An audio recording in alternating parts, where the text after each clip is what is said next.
உலகத்தோட வாழ்ந்துட்டு இருக்கிற ஜாலியான லைஃபு. இந்த உலகத்தோட வாழ்ந்துட்டு இருக்கிற ஜாலியான லைஃபு, பாவமான லைஃபு. சரி, இப்போ என் வாழ்க்கை வளமா இருக்கா? இல்லை. என் வாழ்க்கை எப்போ வளமா மாறும்? ஏசப்பா எனக்குள்ள வந்தால் தானே வளமா மாறும். அதானே ஆண்டி சொல்லி கொடுத்தாங்க. அப்போ வளமா மாறிடுச்சுன்னா என்ன கலரா மாறிடும்?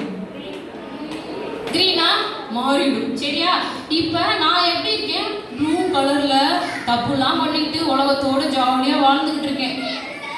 மொபைல் பார்க்குறேன், நிறைய ரீல்ஸ்லாம் பார்க்குறேன், ஷார்ட்ஸ் பார்த்துக்கிட்டு இருக்கேன், கேம்ஸ் ஆடிட்டு இருக்கேன். அப்பா அம்மாவுக்கு கீழ்படிகிறதே கிடையாது. ஃப்ரெண்ட்ஸுங்களோட சண்டை போட்டுக்கிட்டே இருக்கேன். கெட்ட வார்த்தை உடனே ஒரு சண்டை போட்டோன்னா வாயில, அடுத்தவங்க பொருள் மேலே ஆசைப்பட்டுக்கிட்டு இருக்கேன்.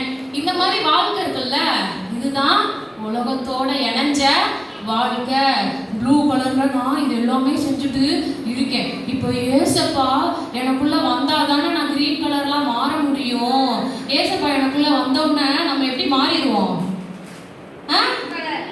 கிரீன் கலரா நம்ம மாறிடுவோம். அப்ப ஏசப்பா எனக்குள்ள வந்தாங்கன்னா என்கிட்ட இருந்த அந்த பாவமான வாழ்க்கை போய் என்ன கலர்ல மாறி இருக்குது?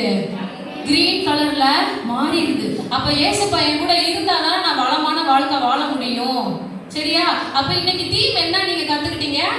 வளமாக நிலைத்திரு. அப்ப வளமாக வாழணும்னா நமக்கு யார் தேவை? ஏசப்பா தேவை. நமக்குள்ள இருக்கிற பாவ வாழ்க்கை போய் நம்ம வளமா மாறணும்னா ஏசப்பா நமக்குள்ள வந்தாதான் பாவ வாழ்க்கை மாறும். ஓகேவா? இது நல்லா இருந்துச்சா? இந்த ஆக்டிவிட்டி பிடிச்சிருந்துச்சா உங்களுக்கு? சரி, ஓகே. இப்போ நம்ம கேம்ஸ்